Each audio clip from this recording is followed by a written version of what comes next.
কোনো ব্যক্তির মমতার সেবা করার জন্য সঞ্জয় ঘোষকে পরাজিত করতে হবে, কল্যাণ ব্যানার্জিকে রাজ করতে হবে, যা চিৎকার চেঁচামেচি করে কিছু হয় না।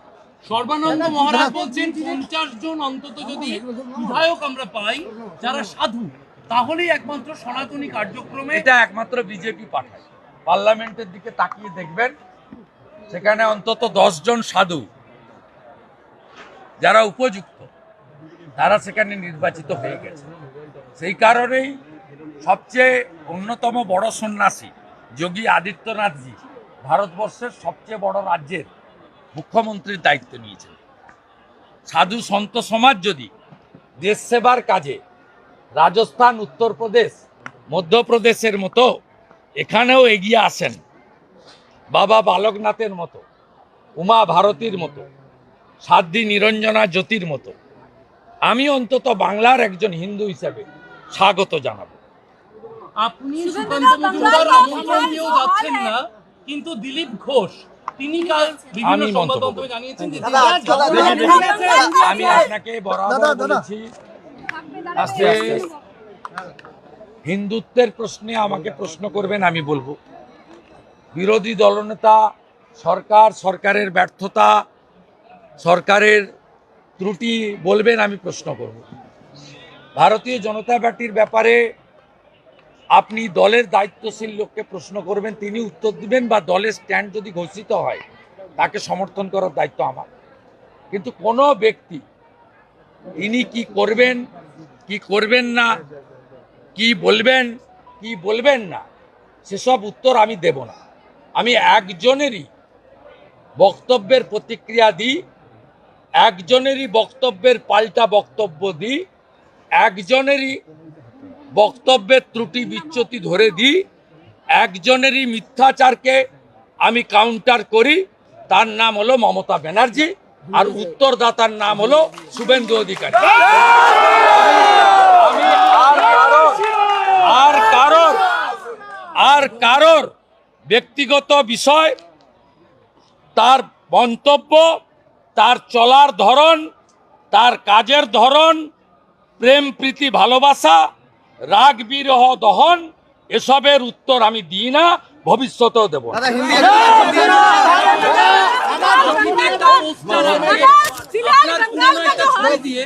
আপনার পুরনো একটি ছবি দিয়ে কাঁথিতে কিছু বিতর্কিত পোস্টার দেওয়া হচ্ছে বড় সনাতনী।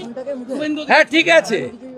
আমি মমতা ব্যানার্জির মতো 30 দিন রোজা রাখার পরে যে নামাজ হয় রেড রোডে, আমি কোনোদিন অন্য ধর্মে পার্টিসিপেট করি।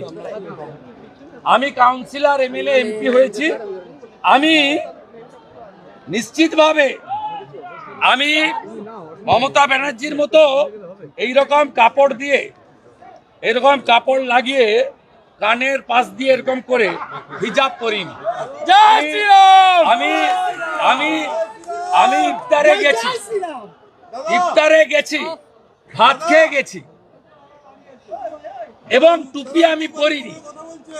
আমি রুমাল মাথায় দিতাম, এবং আমি আমি আমি ছাড়ো, আমি বেলচোরের সম্পর্কে কথা বলছি, এটা উত্তর দিচ্ছে। আমি আপনাকে বলি, আমি কখনো অন্য ধর্মের তাদের যে ধর্মীয় রিচুয়াল তাতে অংশগ্রহণ করি।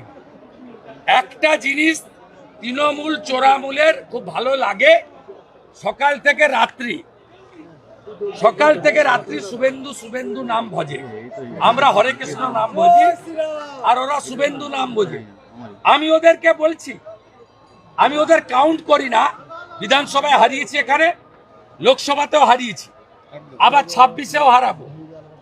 আমি মমতা ব্যানার্জি অটল বিহারী বাজপেয়ীর পা ধরে বসে আছে, এরকম 1000 ছবি আমিও কালকে লাগিয়ে দিতে পারি। মমতা ব্যানার্জি লালকৃষ্ণ আদবানির জুতো ধরে বসে আছে, এরকম ছবিও 1000টা আমার কাছে আছে। কংগ্রেস যখন লাথি মেরে দাঁড়িয়েছিল এই চোর মমতাকে, তখন মহামানব অটল বিহারী বাজপেয়ী আশ্রয় দিয়েছিল 98 সালে। অর্থাৎ এইসব পুরনো কাসুন্দি ঘাটলে এত দুর্গন্ধ ওদের বেরোবে, ওরা ঘর থেকে বেরোতে পারবে না। কাচের ঘরে বসে ঢিল ছুড়বেন না। আমাদের ভিডিও ভালো লাগলে লাইক এবং শেয়ার করুন। কমেন্ট সেকশনে গিয়ে জানান আপনাদের মতামত। আরও ভিডিও পেতে আমাদের চ্যানেল সাবস্ক্রাইব করুন এবং প্রতি মুহূর্তে খবরের আপডেট পেতে প্রেস করুন বেল আইকন।